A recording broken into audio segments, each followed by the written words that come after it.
सभी का स्वागत है हमारे YouTube चैनल शिव शक्ति धारा पर। गुरुवार व्रत कथा। देवगुरु बृहस्पति को बुद्धि और शिक्षा का कारक माना जाता है। गुरुवार को बृहस्पति देव की पूजा करने से धन, विद्या, मान सम्मान, प्रतिष्ठा के साथ ही मनोवांछित फल की प्राप्ति होती है। धार्मिक ग्रंथों के अनुसार गुरुवार को भगवान बृहस्पति की पूजा का विधान है।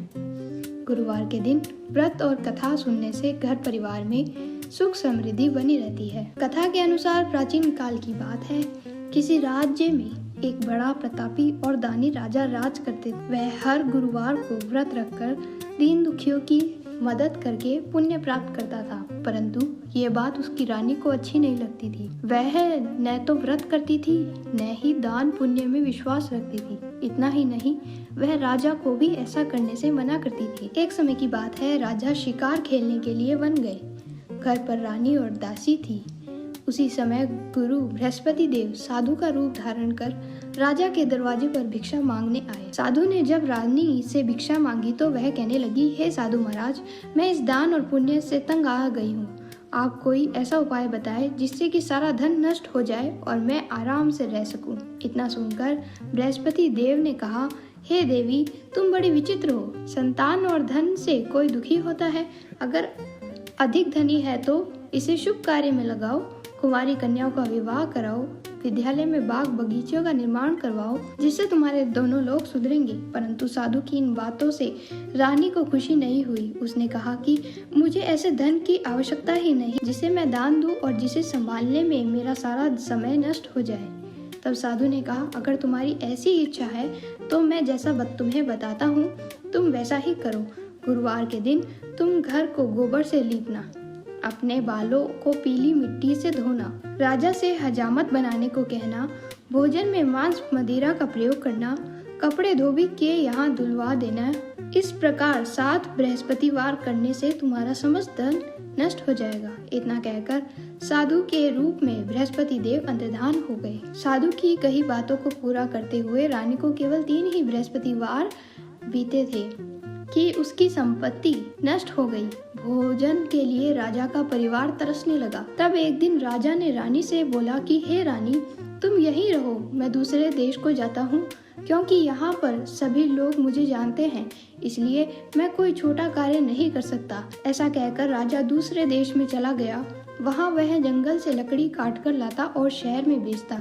इस तरह वह अपना जीवन व्यतीत करने लगा। इधर राजा के परदेश जाते ही रानी और दासी दुखी रहने लगी।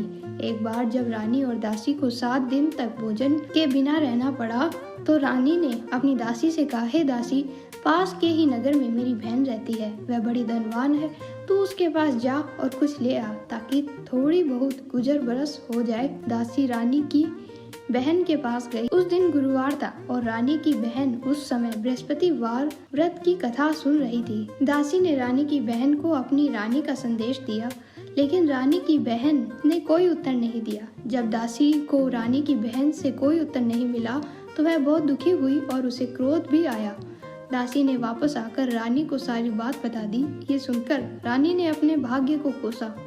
उधर रानी की बहन ने सोचा कि मेरी बहन की दासी, परंतु मैं उससे नहीं बोली, इससे वह बहुत दुखी हुई होगी। कथा सुनकर और पूजा समाप्त करके वह अपनी बहन के घर आई और कहने लगी, हे बहन, मैं बृहस्पतिवार का व्रत कर रही थी, तुम्हारी दासी मेरे घर आई थी, परंतु जब तक कथा होती तब तक न तो उठते हैं और न ही बोलते हैं, इसलिए मैं नहीं बोली। बताओ दासी क्यों आई थी? रानी बोली, बहन, तुमसे क्या छुपाऊं, हमारे घर में खाने तक को अनाज नहीं है। ऐसा कहकर रानी की आंखें भर आई। उसने दासी समेत पिछले 7 दिनों से भूखे रहने की पूरी बात अपनी बहन को बता दी।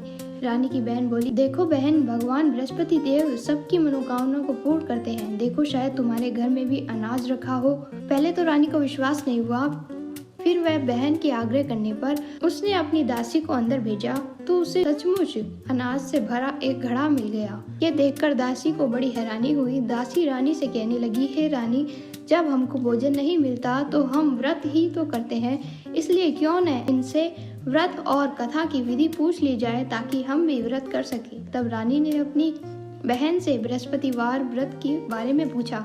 उसकी बहन ने बताया, बृहस्पतिवार के व्रत में चने की दाल और मुनक्का केले की जड़ में अर्पित करके तथा दीपक जलाएं, व्रत कथा सुने और पीला भोजन ही करें। इससे बृहस्पति देव और भगवान विष्णु प्रसन्न होते हैं। इस व्रत और पूजा की विधि बताकर रानी की बहन अपने घर को लौट गई। 7 दिन बाद जब गुरुवार आया तो रानी और दासी ने व्रत रखा।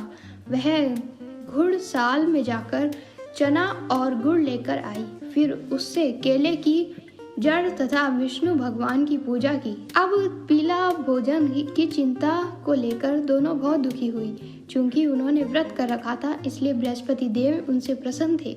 वह एक साधारण व्यक्ति का रूप धारण कर दोनों थालों में पीला भोजन दासी को दे दिए। भोजन पाकर दासी प्रसन्न हुई और फिर रानी के साथ मिलकर भोजन ग्रहण करने लगी। उसके बाद वह सभी गुरुवार को व्रत और पूजा करने लगी। बृहस्पति देव की कृपा से उनके पास फिर से धन संपत्ति आ गई, परंतु रानी फिर से पहले की तरह आलस्य करने लगी। तब दासी बोली, देखो रानी, तुम पहले भी इस प्रकार का आलस्य करती थी। तुम्हें धन रखने में कष्ट होता था, इस कारण सभी धन नष्ट हो गया। अब जब देव बृहस्पति की कृपा से धन मिला है तो तुम्हें फिर से आलस्य होने लगा। रानी को समझाते हुए दासी कहती है कि बड़ी मुसीबतों के बाद हमने ये धन पाया है, इसलिए हमें दान पुण्य करना चाहिए, भूखों को भोजन कराना चाहिए और धन को शुभ कार्यों में खर्च करना चाहिए। इससे तुम्हारे कुल का यश बढ़ेगा, स्वर्ग की प्राप्ति होगी और पितृ प्रसन्न होंगे। दासी की बात मानकर रानी अपना धन शुभ कार्यों में खर्च करने लगी। इससे पूरे नगर में उसका यश बढ़ने लगा। इस प्रकार जो कोई भी बृहस्पति देव की कथा को सुनता है, उसके सभी मनोवांछित फल की प्राप्ति होती है। साथ ही साथ उसके घर में धन संपत्ति सुख समृद्धि बनी रहती है।